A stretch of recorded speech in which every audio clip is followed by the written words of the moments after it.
안녕하십니까, 정광윤입니다. 오늘은 에리히 프롬과 반야심경이라는 주제로 우선 이게 1강으로 출발하겠습니다. 끝까지 가다 보면 몇 강 될 것 같은데, 우선 우리가 가지고 있는 일상생활에서 우리는 뭐 때문에 사는가, 무엇을 추구하고 사는가. 사회적으로는 우리가 추구하는 바가 따로 있고, 또 개인이 추구하는 바가 따로 있습니다. 개인은 어떤 목적을 가지고 무엇 때문에 살까요? 자, 여기서 많은 철학자들이나 종교에서 답을 제시합니다. 그런데 요즘 최근에는 그 답이 모두 하나로 일치되고 있습니다. 그건 행복 때문이라고 합니다. 얼마 전에 제가 다른 강의에서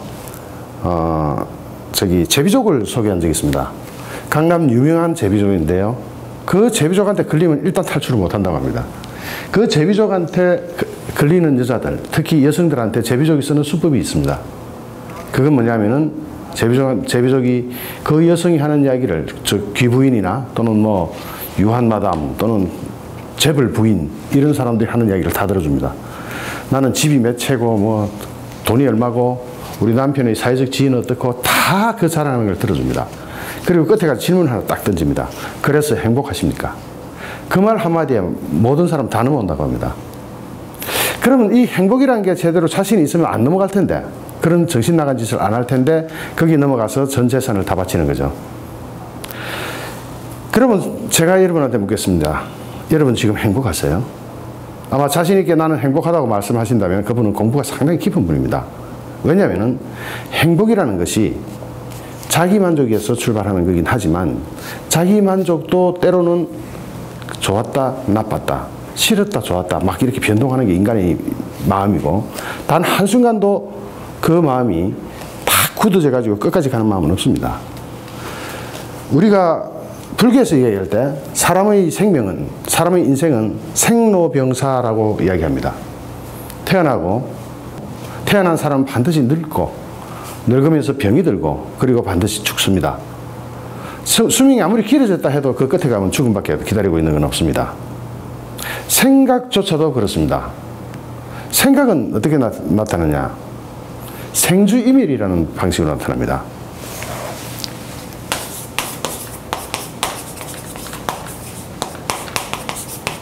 이 태어나고 생각이 나타났다가 생각이 그 자리에 잠시 머뭅니다. 그게 죽습니다. 거주한다는 거죠. 그게 또 달라집니다. 그러고 그 생각이 사라집니다. 생각도 하나의 라이프 사이클처럼, 인생처럼 나타났다가 머물렀다가 그 생각이 변화하기도 하고 갈등을 일으키기도 하다가 그 생각이 사라지기도 합니다. 우리 인간은 그 생각이 계속 되풀이되면서 인생을 영위합니다. 그러니까 한 생각으로 영원히 가는 생각은 없습니다. 이것은 방금 인용한 것은 불교 쪽에서 인용한 겁니다. 21세기 역사학자 토인비는 이렇게 말했습니다. 서양에 동양의 불교가 전해진 것은 가장 큰 역사적 사건이었다라고 얘기했습니다. 왜 그럴까요? 그 이전의 서양에는 오로지 기독교만 존재했습니다. 그리고 중동 지역에서는 이슬람교가 존재했습니다. 그때까지도 불교라는 존재를 잘 몰랐습니다. 불교라는 것이 그러면 어떤 종교죠? 저는 기독교입니다만은, 불교는 에리히 프롬이 이야기하는 바에 따르면 가장 비종교적인 종교다. 종교이긴 한 것 같습니다. 불교가 종교 중에서도 특히 기복신앙 쪽으로 흐른 경우가 많아요. 동남아시아 가면은 아마 어마어마하게 큰 부처에다 금박을 계속 익힙니다. 금으로 된 부처죠. 그 금값은 어마어마합니다. 그렇게 참 사기삼도 어려우면서 금박을 붙여나가는 그 행위를 보면은 뭔가 간절함이 있습니다. 그 간절함은 바로 종교에 대한 집착으로 보여집니다. 그럴 때는 불교는 종교입니다. 그러나 불교를 제대로 알고 들어가면은 불교는 종교가 아닙니다. 종교라기보다는 어떤 특정한 신을 이야기하기보다는 자기 자신의 해탈을 논합니다. 자기 자신의 덕도를 논합니다. 그런 면에서 누구나 다 부처가 될 수 있기 때문에 그게 어떻게 종교입니까? 그럼 자기 자신한테 기도하게요? 그렇죠. 불교는 가장 비종교적인 종교라고 에리히 프롬은 말합니다. 에리 프롬과 제가 반야심경을 연결해 나갈 텐데요. 아마 시도한 사람은 별로 없을 겁니다. 에리 프롬은 1900년대 말에 태어난 사람치고는 상당히 남보다 먼저 젠 부디즘, 즉 선불교에 심취합니다. 에리 프롬이 어렸을 때 할아버지가 이 탈무드, 유대교 경전을 연구하는 랍비였는데 이분께서 굉장히 공부가 깊었다고 합니다. 유대교에 관해서, 즉 탈무드에 관해서. 이 깊은 공부를 하신 분께서 분을 향하여 에리 프롬이 어릴 때 물어봅니다. 조그마한 손자가 정조 할아버지한테 물어봅니다. 할아버지, 제가 크면 뭐가 될까요? 하니까 할아버지가 점잖게 대답합니다. 뭔가 큰 거를 기대하죠. 애들은 넌 그래 훌륭한 사람이 될 거야. 넌 멋진 사내가 될 거야. 넌 그래 돈 많은 사람이 될 거야. 넌 이렇게 해. 이런 것이 나올 줄 기대했는데 그 할아버지는 이렇게 담담하게 얘기합니다. 그래, 네가 자라면 늙은 유대인이 될 거야. 뭔가 심오한 부분이 있습니다. 농담 같지만 이런 분위기에서 에리 프롬은 자랍니다. 에리 프롬의 성장 과정이나 에리 프롬이 쓴 많은 책들이 있는데 특히 사랑의 기술 같은 경우는 우리 어릴 때 여자 꼬시려고 많이 읽어들 봤죠. 그리고 또 일리가 있는 부분이 많습니다. 좀 철학적으로 접근하긴 하는데 사랑의 심리학, 사랑의 기술 이런 것에 한번 심취하다가 에리 프롬한테 푹 빠지게 됩니다. 아마 에리 프롬 책 중에서 가장 많은 사람이 읽었던 책은 소유냐 존재냐, 존재냐 소유냐 이 책일 겁니다. 이 책은 소유를 to have라고 표현하고 소유냐 존재냐 to be. 인간은 소유 양식의 삶이 있고 존재 양식의 삶이 있다고 합니다. 그 극도의 존재 양식은 아마 불교에서 이야기하는 반야심경에서 이야기하는 안욕다라 삼약 삼보리 쪽에 해당될 겁니다. 그러면은 그것이 존재의 궁극이고 존재의 끝이라면 에리 프롬은 거기까지는 이야기 안 합니다. 현실적인 이야기죠. 사실 실존이라는 것은 실존주의는 공산주의자들이랑 말다툼할 때 항상 이런 주제로 말다툼합니다. 공산주의자는 뭐라고 하느냐면은 인간 개개인의 독자적인 삶을 중시하는 실존 철학은 부르주아 반공 이데올로기다. 즉 부르주아들이 생각하는 그런 이데올로기다. 그래서 실존주의자들은 뭐라고 합니까? 마르크스주의는 인간 개개인의 마르크스주의는 인간 개개인을 사회 구조의 한 구성원으로만 취급함으로써 개개인의 고유성과 단독성을 완전 무시했다라고 비판합니다. 어느 쪽이 맞는가요? 여러분 생각할 때는 어떻습니까? 사실 인간은 개개인이 우주의 주인입니다. 여러분의 팔뚝 하나를 잘라서 달라고 하면은 얼마 주면 잘라서 팔 수 있겠습니까? 10억 드리면 하겠습니까? 아니 너무 작죠? 1000억? 1000억 드리면 감수하겠습니까? 그거로도 좀 애매합니다. 10조 정도면 모르겠습니다. 그런데요, 여러분 목을 잘라달라 그러면 얼마면 되겠습니까? 아마 1000조를 줘도 못할 겁니다. 하면 안 되죠. 자신의 생명인데 어떻게 그걸 돈을 받고 팝니까? 그러나 그걸 많은 사람들이 자각하지 못합니다. 교통사고가 났을 때 인간의 가격은 비참합니다. 그때는 이미 저질러지고 난 이후니까 내고할, 교섭할 여지가 없습니다. 그러나 살아있는 인간은 그 목을 잘라 바칠 때, 목을 잘라줘서 만약에 보상을 받는다면 그것은 돈으로 따질 수 없습니다. 우주 전체를 다 갖다 줘도 그것은 의미가 없습니다. 그러므로 인간 한 사람 한 사람은 가장 소중한 존재입니다. 그 인간 한 사람 한 사람을 소중하게 여기는 이념이 바로 보수주의 이념입니다. 공산주의에서는 사회 전체를 무시했다고 해서 그걸 무시하려고 자꾸 무시해라고 이야기합니다. 그러나 그런가요? 공산주의나 사회주의에서 그들이 요구하는 것, 즉 사회 전체를 위해서 희생하라는 것은 있을 수 없습니다. 그것이 보수주의 출발입니다. 그러나 이 세상에는 많은 경쟁이 있습니다. 각자의 개개인의 삶이 더 중요하고 개개인의 존재, 개개인의 가치가 우주보다도 더 큰데 그러다 보니까 각자 치열하게 경쟁을 하면서 내가 더 잘났고 넌 좀 못났고 내가 좀 너보다 위에 올라가고 그러다 보니까 시기와 질투, 반목, 질시 이런 게 나타납니다. 그러면서 궁극적으로 행복과는 점점 멀어집니다. 그것을 연구한 사람 중에 제일 선구자는 아마 프로이트일 겁니다. 그 프로이트의 공은 지난 강의에서 충분히 설명했으므로 더 이상 이야기 안 해도 될 겁니다. 인간이 이렇게 소중한 존재인데 이걸 공산주의식으로 개인의 삶만 가지고 부각시켜서 행복을 추구하는 것은 부르주아의 삶이다. 그런가요? 내가 비교로 좀 어렵더라도 부르주아가 아니다 하더라도 내 개인의 삶은 무시돼도 됩니까?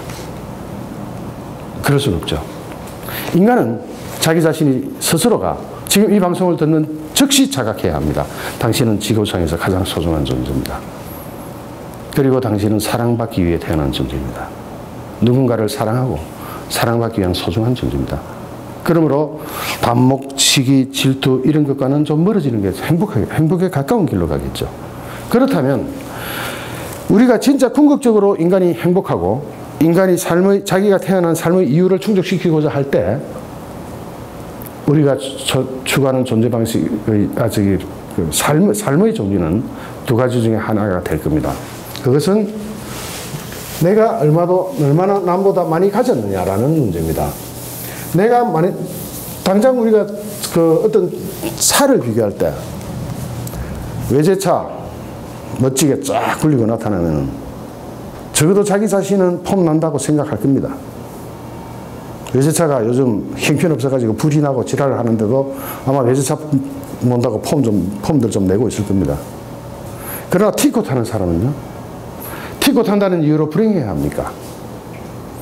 외제차 타는 사람 옆에 티코가 서 있다고 해서 주눅들어야 합니까?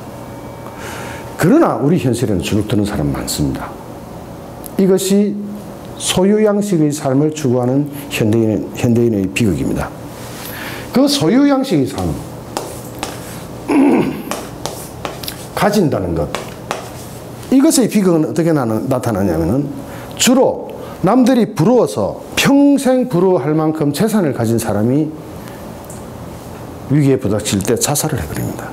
또는 어마어마한 재산을 가진 사람이 자기가 가진 모든 것을 포기하고 사랑을 선택할 때도 있습니다. 영국의 어느 왕자가 유부녀를 사랑하다가 정 그렇게 하면 왕위 계승을 포기해라 하니까 왕위 계승을 포기하고 그 유부녀를 선택한 유명한 사건이 있죠. 그 식으로 소유양식의 삶을 가진 사람은 뭔가 자기 소유가 빈약해질 때 그 정신적 공황을 견뎌내지를 못합니다. 그리고 가장 쉽게 선택하는 것이 자살 또는 현실을 돕습니다. 외국으로 이민을 가버린다든지. 그러나 존재 양식의 삶을 사는 사람들은 또 그렇지 않습니다. 존재 양식이라는 게 뭘까요?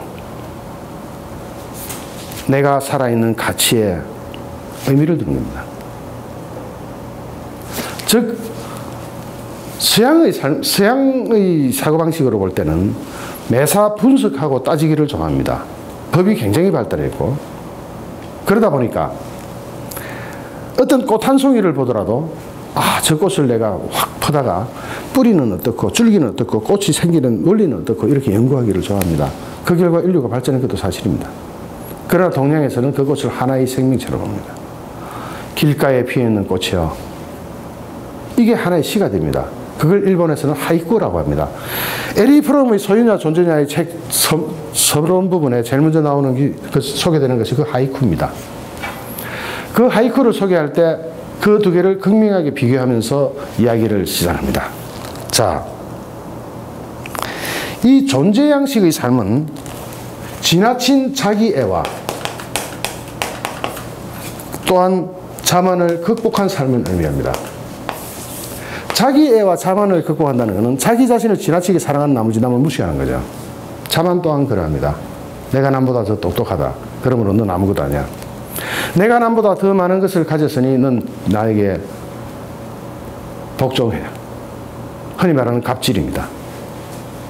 지금 보수파가 찢어지고 분열한 이후에도 이러한 심리가 작용되었다고 볼 수 있겠죠. 우리 인간에게는 본능적으로 나르시시즘이 강하게 박혀 있습니다. 나르시스트라 그러죠. 자아 도취자. 즉 나르시스라는 여성이 살았습니다. 너무 예쁘게 생겼습니다. 잘생겼습니다. 그러다가 어느 날 겨울에 연못에 비친 자기 모습을 쳐다봅니다. 우물이든 겨울이든 같은 걸로 합시다. 오늘 관객이 어느 여성분이 계셔가지고 잘 아시는. 자기 모습을 비춰보니까 너무 예뻐요. 너무 아름다워요. 그 물속에 비친 자기 모습을 사랑해버립니다. 그때부터 그 사랑을 하게 되면 어떻게 되죠? 몸에 이상이 생깁니다. 식음을 전폐하기도 하고 갑자기 몸에 막 몸살이 나기도 하고. 진짜 사랑은요 그렇게 됩니다. 막 그러다가 황진이를 사랑했던 동네 총각은 자살을 해버리죠. 그런 식으로 몰두에 들어갑니다. 그러다가 나르시스는 그 연못에 빠져 죽어버립니다. 그 식으로 자기 자신한테 도취하는 것을 나르시시즘이라고 합니다. 현대인의 삶에는 이 나르시시즘이 본능적으로 굉장히 뿌리 깊게 박혀 있다고 합니다. 그 나르시시즘의 결과는 어떻게 될까요? 결국 우물에 빠져 죽습니다. 이건 권장할 만한 삶이 또 아닙니다. 그러면 결국 여기서 얻을 수 있는 결론은 결국 자기애 때문에 소유욕도 생기고 소유를 삶의 목표로 삼기도 하고 소유양식의 삶을 사는 것을 부끄러워하지 않게 됩니다. 그런데 이걸 또 어떻게 자본주의 사회에서 이걸 또 어떻게 나쁘다고 할 수 있습니까? 그렇잖아요. 어차피 소유해야 되는데 전혀 굶어 죽으면서 살 수는 없잖아요. 거지처럼 살다가 죽는 것도 좋은 거 아니죠. 아까 말했던 자아 도취가 너무 심하면 그것이 어느 쪽으로 가느냐? 즉 소유욕으로 간다. 그 소유욕으로 가는 것이 바람직하냐라고 질문을 한번 해봐야 됩니다. 자아 도취해가지고 어떤 지식도 소유욕입니다. 공부를 하는 것도 그런 급이에요. 그것이 과연 행복하냐라고 물어보면은 아까 말한 제비족의 먹잇감이 되어버립니다. 나 행복한가 하고 자기 자신을 되돌아볼 때 가진 거는 무지무지하게 많은데 뭔가 허전해. 거기다 성욕까지 발동해. 제비족은 또 그런 걸 과시하죠. 근데 막상 같이 잡으면 아무것도 없어요. 비참하게 이것 때문에 꼬였나 할 정도로 별 볼 일 없는 제비가 많아요. 그런데도 꼬여서 재산 다 바칩니다. 뭐 때문에? 그것을 행복이라고 착각하게 만드는 재주가 그 제비한테 있기 때문입니다. 자, 이 에리 프롬은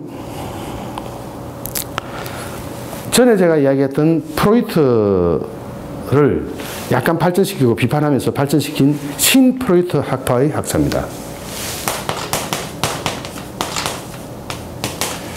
이때 신자는 이전의 프로이트를 극복했다는 이야기죠. 새로 태어났다는 얘기입니다. 그렇다고 프로이트 자체를 부정하는 건 아니죠. 프로이트는 제대로 한 이론을 정립한, 말하자면 기업을 일으킨 사람입니다. 그 프로이트의 학설 중에서 이 부분이 좀 잘못됐다, 또는 이 부분이 좀 부각돼야 한다, 이 부분을 활용하면 좀 더 치료를 잘 할 수 있다라고 이야기한 학파가 신프로이트 학파입니다. 이전의 프로이트에서는 성욕을 모든 정신 문제의 기반으로 봅니다. 성욕에서 모든 것이 출발했고 성욕이 잘못되면 모든 것이 비뚤어진다고 봤습니다. 그러나 신프로이트 학설에서는 성욕도 있지만 인간과 인간관계의 관계가 잘못됨으로 삐걱됨으로써 정신질환이 출발한다고 봅니다. 예를 들어 성욕을 발휘할 수 있는 대상이 아닌 친구 관계에서도 상처를 받고 그것이 잠재의식으로 들어가는 현상이 있다는 거죠. 그때는 남자인 경우 여자가 아닌데 그건 성욕으로 해석하기 힘듭니다. 그래서 오히려 사회적인 인간관계에서 문제를 발견하고 치료를 좀 더 잘하고자 하는 그런 연구를 하게 되는데 그 신프로이트 학파에 속한 학자입니다. 어때? 재밌나? 네. 재밌어? 빨리 들어오는 뭔가 있나? 근데 조회수는 제가 2,500클릭밖에 안 오는데. 애들이 무식해서 그렇지. 자, 다시 들어가시면 됩니다. 자, 그러면 구체적으로 소유 양식의 삶은 어떤 걸까요? 존재 양식의 삶은 어떤 삶일까요? 소유 양식의 삶은 앞에서 설명한 것처럼 너무 설명하기 쉽습니다. 그런데 존재 양식의 삶은 처음 듣는 사람이 많을 거예요. 그 사람들은 한번 생각 한번 해보세요. 어떻게 하면 그것이 내 존재, 내 존재가 더 행복에 가는 지름길이라는 걸 알 수 있는 방법이 뭘까요? 헛된 소유욕에 이끌리지 마라가 첫 번째입니다. 소유욕을 소유를 안 할 수는 없겠지만 소유욕에 이끌리지 마라. 헛된 소유욕에는 이끌리지 마라. 참된 소유욕은 좀 어떻게 그냥 차 타고 다녀야 되니까 차 한 대 정도. 자전거 없으면은 안 되면은 퀵보드, 전동 퀵보드 이렇게 발 이렇게 치고 다니면 됩니다. 그래도 자동차를 모는 사람보다 훨씬 건강해 보입니다. 헬멧 하나 쓰고 스포츠 복장 멋지게 하고 퀵보드 싹 타고 다니면 훨씬 멋있잖아요. 자, 하여튼 그걸 비교하는 건 아닙니다. 하여튼 존재 양식의 삶이라는 것은 헛된 소유욕에 이끌리지 말고 살아있음 그 자체에서 충족감을 느껴라. 여러분, 이 부분 중요합니다. 여러분 살아있죠? 살아있는 그 자체가 감사하지 않나요? 살아있다는 것이 누구한테 가장 감사한 일이냐면 내일 죽을 환자한테 물어보세요. 오늘 살아있는 이것이 얼마나 소중한지 알 수 있습니다. 그 살아있는 그 자체에 감사하라. 그럼 이 정도로 끝난다고 이게 철학이 됩니까, 이게? 그러면 더 재미없어서 저희 강연 더 안 보죠. 정말 재미있으려면 그 다음에 이제 좀 뭔가 구체적인 게 나가야 됩니다.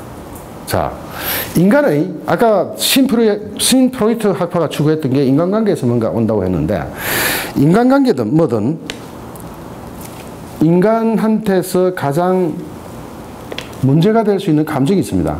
자신을 죽음으로까지 몰고 갈 수 있는 감정.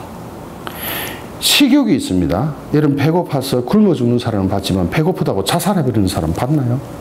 그런 사람 별로 없습니다. 북한에 그 많은 인민들이 우리 동포들이 굶어 죽는데도 배고픔을 이유로 자살하지는 않습니다. 굶어 죽는 마지막 순간까지도. 그런데 나머지 몇 가지 문제는 인간을 자살로 이끕니다. 이걸 한번 짚어보죠. 그럼 어떤 게 자살로 이끄느냐?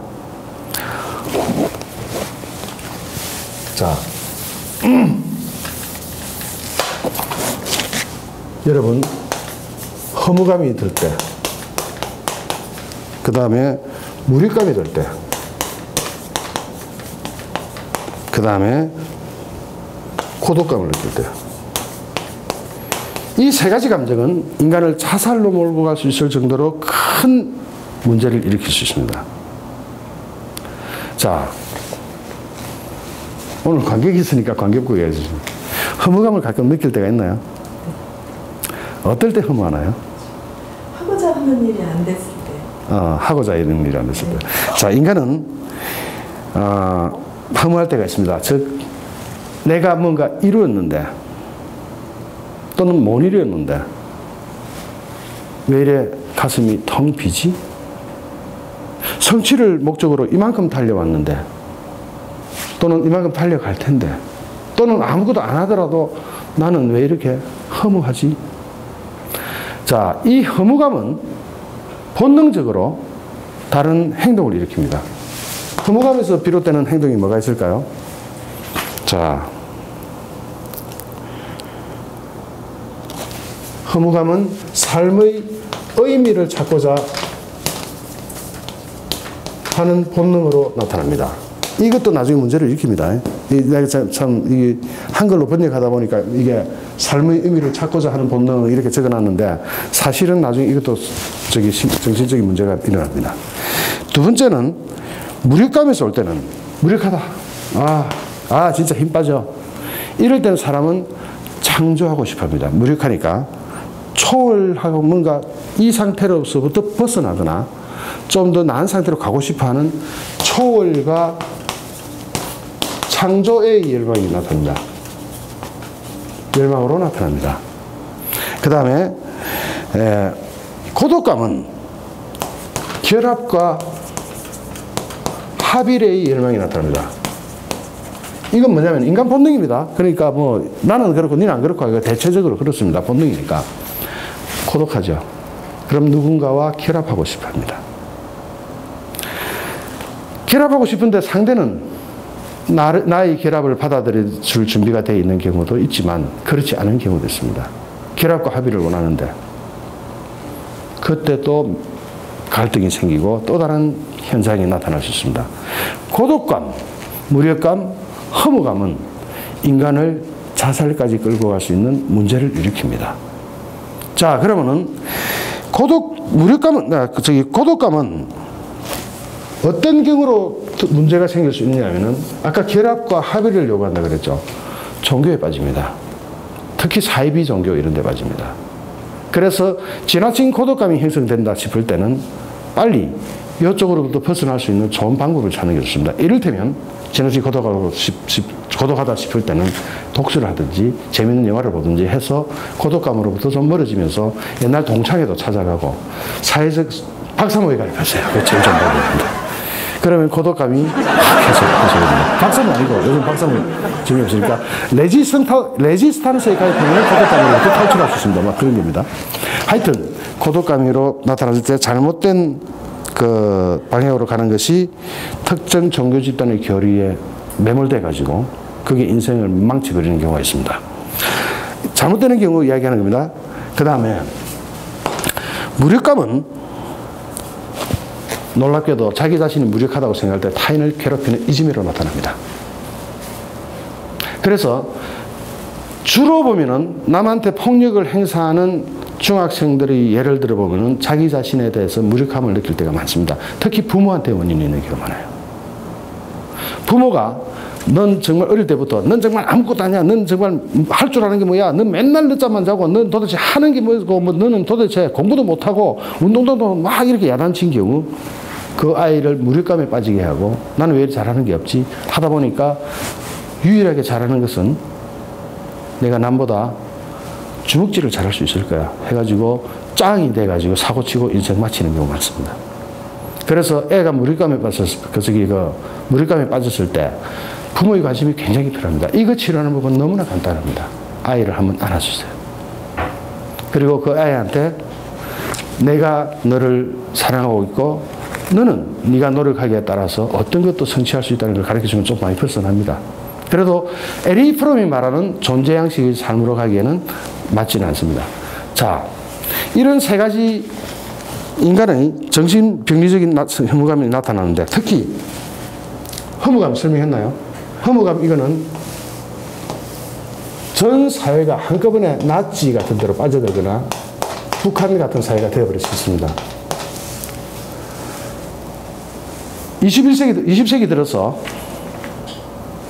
할 수 있는 게 없는데 북한 같은 경우 특히 그러하죠. 아무리 해도 미국 따라가려면 뱁새가 황새 따라가려면 가랭이가 찢어지는데 그럴 때는 김정은이 추종하는 게 정답이 돼버리고 김정은을 진심으로 사랑하게 됩니다. 존경하게 되고 그 어린애를 그건 사회적으로 나타나는 현상입니다. 이런 허무감에 빠져있는 사회는 그 허무감을 벗겨줌으로써 건강해질 수 있습니다. 그게 보수우파가 말하는 자유통일에 의해서 또는 점진적인 교류에 의해서 그렇게 될 수 있습니다. 그 부분은 지금 나중에 또 설명할 거죠. 자, 그리고 종교 역시도 두 가지 종류가 있습니다. 니가 다 갖다 바쳐 하는 종교 있고요. 또는 막 아버지 권위처럼 보여지는 부분이 있습니다. 기독교는 두 가지 면을 다 가지고 있습니다. 구약에 보면은 여호와라는 아주 슈퍼 파워를 가진 신이 인간한테 율법을 주고 그 율법에 따르지 못하는 사람은 다 죽여버립니다. 그 다음에 성궤라고 있죠. 성막 안에. 그 성막 안에는 지정된 제사장만 들어갈 수 있습니다. 다른 사람이 들어가면 그 성궤 안에 들어가 성막을 보는 순간 죽어버립니다. 하나님을 봤다는 이유로 죽어버립니다. 그러나 기독교는 엄청난 혁명적인 사건이 일어나게 되는데 그것은 예수님이 나타나는 겁니다. 예수는 사랑을 이야기합니다. 특히 이방인의 사도 바울에 의해서 고린도 전서 부분에 가면은 진짜 사랑의 종교로 탈바꿈합니다.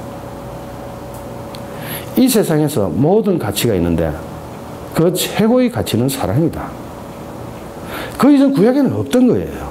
물론 조금씩 단편적으로 나타나긴 하지만 그렇게 모든 가치 중에서 최고의 최고의 가치가 사랑이다라고 이야기하는 부분은 기독교의 신약에서 특히 고린도전서에서 나옵니다. 예수님이 살아있을 때 가장 천한 대접을 받았던 계급이 있습니다. 사마리아인입니다. 사마리아인은 말하자면은 그 시절에 그 중동 지역에 아시리아라는 슈퍼파워가 나타났는데 이게 완전히 싸움 너무 잘해요. 잘해가지고 그 유대인을 정복합니다. 정복했을 때 그 지방에 있던 유대인들은 뭐 강제든 어쨌든 간에 혼혈 사회가 되어버립니다. 그게 이스라엘 중부 지역인데 남부와 북부는 그 사람들을 혼혈이라는 이유로 굉장히 천시해버립니다. 사회적으로 천시합니다. 같이 밥도 안 먹고 물도 안 마시고 상종도 안 합니다. 불교가 태어났을 때 인도에서도 카스트라는 계급이 있습니다. 그 중에 불가촉 천민은 사람 아닙니다. 일종의 가축입니다. 그런데 부처는 불가촉 천민도 얼마든지 출가해서 덕도하면 부처가 될 수 있다고 가르칩니다. 그리고 실제로 제자로 받아들입니다. 혁명이 일어나는 거죠. 그런 선각자들에서 혁명이 일어난 역사는 그 대표적인 두 가지 부류입니다. 자, 이 책은 이렇게 소유나 존재라는 책은 이렇게 중반으로 접어들면서 더 재미있어집니다. 그렇다면 고독감, 무력감, 허무감 이 문제 많은 말썽꾸러기들을 이 문제 많은 인간의 감정을 완벽하게 해결할 수 있는 방법이 있을까요? 있습니다. L.A. 프롬은 그 방법으로 사랑을 제시합니다. 이 사랑만이 고독감, 무력감, 허무감이라는 정신적 문제의 근본을 치료한다고 믿습니다. 이 사랑은 대신에 일방적인 사랑이 아니라 존중되어야 하는, 상대방을 존중하는 사랑이어야 한다. 상대방을 존중하는 사랑을 하게 되면 저절로 고독감, 허무감, 무력감이 한꺼번에 사라집니다. 신기하지 않나요? 여기에서 아까의 그 제비족이 만세를 부릅니다. 거봐, 내 방식이 최고지 그럽니다. 그러나 그 제비족의 사랑은 상대를 존중하는 것이 아니라 상대를 파멸로 이끕니다. 그런 사랑과 착각하면 안 됩니다. 남녀 간의 이야기만 했는데 부자지간, 모자지간, 모녀지간, 부녀지간 또는 사회에서 윗사람과 아랫사람, 동료, 관계 모두가 이 사랑으로 이루어질 때, 사랑으로 이루어지면은 그 조직 내의 고독감, 허무감, 무력감이 사라집니다. 이 고독감, 무력감, 허무감을 사라지게 하는 사랑의 단체도 있습니다. 박사모에 오시면 됩니다. 이게 농담이지만 박사모가 박근혜를 사랑하는 면입니다. 억울하게도 박사모는 많은 수구 꼴통이라는 이미지도 가지고 있지만 그러나 본질적으로 박사모는 사랑의 단체입니다. 자, 오늘 L.A. 프롬을 이렇게 30분 만에 한강에서 끝낸다는 것은 너무 무성하고 말도 안 됩니다. 더군다나 반야심경까지 넘어가야 되는데 여기에서는 이렇게 간단하게 끝낼 수가 없어요. 그래서 오늘 1강은 여기까지만 하고 내일 2강에서 훨씬 더 재미있는 주제로 여러분들을 찾아뵙겠습니다. 여러분 시청해 주셔서 고맙습니다. 감사합니다.